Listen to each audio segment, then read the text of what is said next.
తిరుమల శ్రీవారి లడ్డూపై చంద్రబాబు రాజకీయం చేశారని మండిపడ్డారు మాజీ మంత్రి కాకాణి గోవర్ధన్ రెడ్డి. లడ్డూలో ఎలాంటి జంతు కొవ్వు కలవలేదని నివేదికలో తేలిందన్నారు.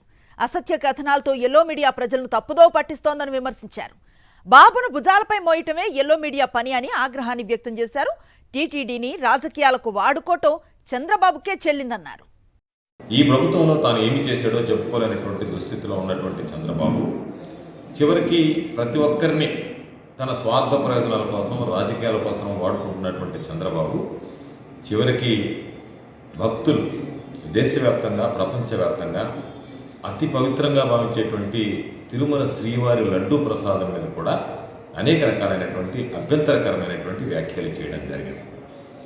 సాక్షాత్తు ముఖ్యమంత్రిగా ఉన్నటువంటి వ్యక్తే లడ్డూల తయారీలో జంతువుల కొవ్వు వాడారు అని చెప్పి మాట్లాడడం, అదేవిధంగా ఉప ముఖ్యమంత్రిగా ఉన్నటువంటి పవన్ కళ్యాణ్ గారు పిగ్ ఫ్యాట్ వాడారు అని చెప్పి మాట్లాడడం, సనాతన ధర్మమరణం, దేవాలయానికి సంబంధించినటువంటి మెట్లు శుభ్రపరచడం, అనేక రకాలైనటువంటి కార్యక్రమాలు నిర్వహించి భక్తుల మనోభావాలను దెబ్బతీయడం జరిగింది.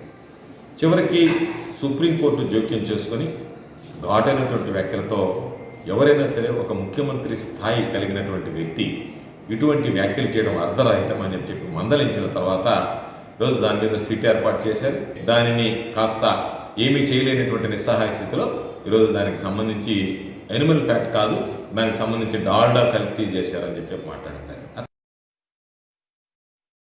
ఈరోజు ప్రజలందరికీ కూడా చంద్రబాబు నాయుడు అబద్ధాల కోరు, చంద్రబాబు నాయుడు చెప్పిన అసత్యాలు, చివరికి చంద్రబాబు స్వార్థ ప్రయోజనాల కోసం అతి పవిత్రమైనటువంటి ఒక బలమైనటువంటి సెంటిమెంట్ కలిగి ప్రపంచవ్యాప్తిగా ప్రేమించేటువంటి ఆరాధించేటువంటి ఈరోజు తిరుమల వెంకటేశ్వర స్వామి ప్రసాదం విషయంలో చంద్రబాబు నాయుడు వ్యాఖ్యలు ఏదైతే చేశాడో వాటిని అందరూ ఈరోజు వాటిని అభ్యంతరం వ్యక్తం చేసేటువంటి పరిస్థితి. కాబట్టి నేను ఈ సందర్భంగా కోరుకునేది పవన్ కళ్యాణ్ లాంటి వ్యక్తి కూడా ఈరోజు చంద్రబాబు నాయుడు మాటలు నమ్మి మాట్లాడుకుంటే చంద్రబాబు నాయుడిని నిలదీయాల్సినటువంటి అవసరం ఉంది. ఇప్పటికే భక్తులు నిలదీస్తున్నారు, రాష్ట్ర ప్రజలు చంద్రబాబు నాయుడిని ఈ విషయంలో యావగించుకుంటున్నారు, అసహ్యించుకుంటున్నారు. కాబట్టి దయచేసి ఆ శ్రీవారు చంద్రబాబు నాయుడికి మంచి బుద్ధి ప్రసాదించి కనీసం అందరినీ, ప్రతి ఒక్కరిని, కుటుంబ సభ్యుల దగ్గర నుంచి ప్రతి ఒక్కరిని తన స్వార్థ రాజకీయాలకు వాడుకునేటువంటి చంద్రబాబు భక్తుల విషయాన్నైనా, భక్తుల మనోభావాలను గౌరవించి దేవుళ్ళ విషయాల్లో, దైవం విషయంలోనైనా మినహాయింపు ఇవ్వాలి అని చెప్పి ఈరోజు ప్రజలందరూ కోరుకుంటున్నటువంటి నేపథ్యంలో వాస్తవం తెలిసింది. వెంకటేశ్వర స్వామి ఈరోజు సాక్షాత్తు ఉన్నాడు కాబట్టే నిజాన్ని ఈరోజు ప్రజలకు తెలియజేశాడు.